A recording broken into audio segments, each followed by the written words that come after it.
I feel like you have a consistent set of themes you're interested in and a consistent perspective, which I think is something a lot of would-be artists kind of struggle with. They want to write, they want to have done something, but they don't like have something they're trying to explore.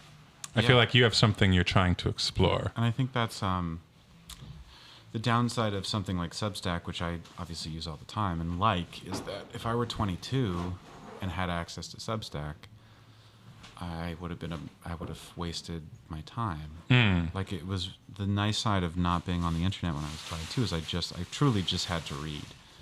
Like, I was writing, but I had two people on earth who would read what I was writing. My best friend at the time and my sister. And I didn't have recourse to an audience. I guess I could have made a WordPress. At the time I was actually publishing some like poetry in tiny, at the time there was still an ecosystem of poetry magazines, and I could get like $50 if I was, really lucky. It feels good. Yeah. Yeah. Like $10 PayPal for 3 poems. But, I think the hipster era was really, again, it's really hard for like a younger audience, not that much younger, to even conceptualize this idea that being pretentious, anonymous, offline, white male was like cool. I don't know what else to say it.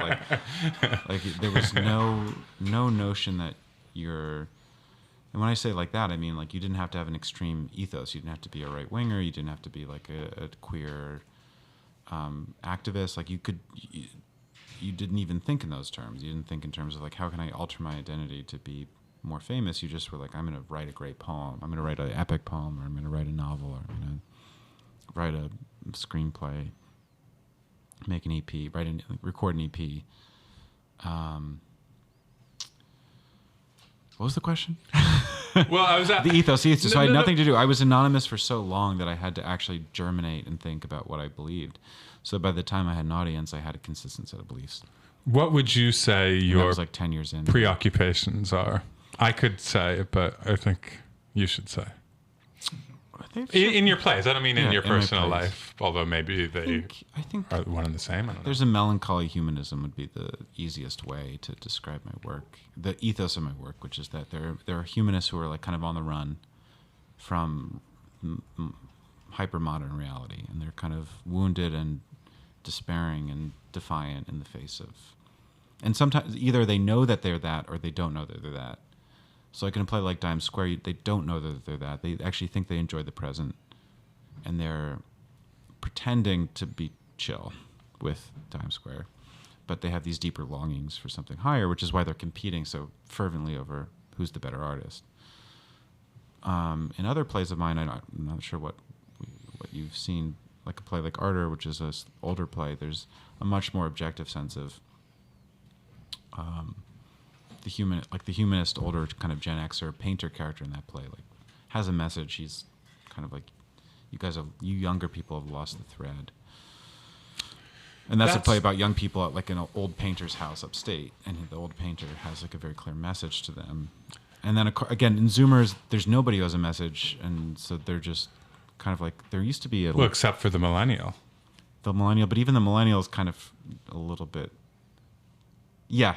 He has a message. I don't want to explain your own play to you. I would have said something like the war between generations and the war between men and women. That's, well, I'm a great fan of D.H. Lawrence, and he's one of my all-time favorite writers. And I think those are all true. I think these all things go together. I think generations, gender, and artistic romanticism are deeply linked. I mean, Women in Love is one of my favorite all-time novels, and I got into a Substack spat with someone who started reading it and was like, "This sucks. I don't get it. It doesn't." I think I saw that. Who was that? His name is Jesse Hilson. Okay, yeah. And then it was weird because he wrote to me, he was like, you're a bigger account than me. Why, just leave me alone. And it's like, I realized, I was like, oh, I'm not used to.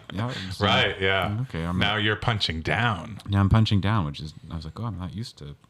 Sorry. But then he posted later, he's like, this is a good book. And I was like, yeah, that's the point. Like, just give it a chance. But Well, it's so tempting when you have a take that you think can be contrary to just post it. I mean, I get it. I have that impulse sometimes too. I try to tamp it down for the most part, but it can be very tempting to be like. And I think the thing is, maybe I was triggered because D.H. Lawrence is the most punch down on pawn. Yeah, that's true. Of He's the great he's canon. Yeah, He does everything wrong. Yeah, yeah, He has no defenders except for, people like us. yeah. Which are we're